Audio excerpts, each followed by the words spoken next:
Ló ló lư cho ba hạt Lý cho ba ta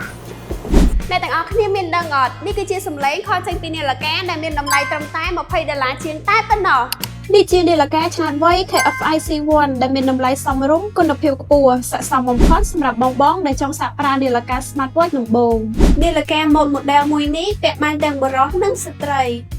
Vì miền mục nghĩa bị xét chỉ tránประเภท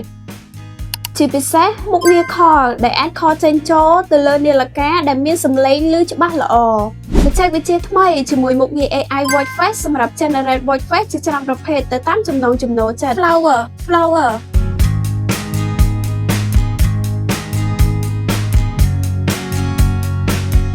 Miên mục nghĩa đa chi vị thi để nè ai xu bò miên tu tới hai slide tộc mà căn nè banอย่างtrẻ lẹ sự điên từ nâng chat chi vị thi phỏng đài. Are you free today?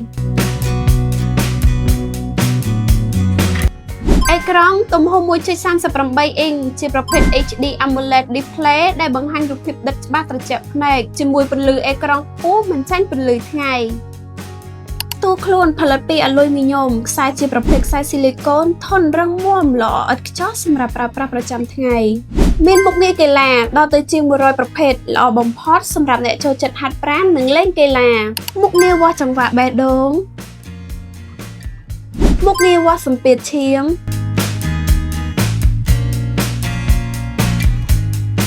មុខងារវាស់កម្រិតអុកស៊ីសែនក្នុងឈាមមុខងារតាមដានភាពតានតឹង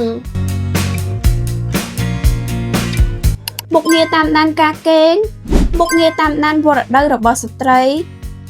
មុខងារកំណត់ត្រាកីឡាមុខងារបង្ហាញអាកាសធាតុមុខងារផ្ដល់សារដំណឹងពីកម្មវិធីផ្សេងមុខងារកំណត់ម៉ោងរោមុខងារស្វែងរកទូរស័ព្ទមុខងារគណនាលេខមុខងារតាមដានសកម្មភាពប្រចាំថ្ងៃប្រព័ន្ធការពារជំរាបទឹកកម្រិតស្តង់ដារ 3ATM អាចពាក់ដាវកាត់ភ្លៀងនិងលាងដៃដែលគ្មានក្តីបារម្ភចំពោះថាមពលថ្មអាចប្រើប្រាស់បានមួយសប្តាហ៍អាស្រ័យលើការប្រើប្រាស់អាចតាំងរូបនិងផ្លាស់ប្ដូរមុខនាឡិកាបានជាច្រើនប្រភេទដែលគ្រាន់តែភ្ជាប់ជាមួយនឹង app KFI Fit និយាយតាមត្រង់នាឡិកាដែលមានមុខងារពិសេសបែបនេះតម្លៃត្រឹមតែ$20ជាងពិតជាគួរឲ្យភ្ញាក់ផ្អើលមែនទែនបាទអ្នកទាំងអស់គ្នាចង់ប្រើ Smartwatch ដំបូងចូលចំណាយថវិកាតិច KFIC1 មួយនេះជាជម្រើសដ៏ល្អបំផុត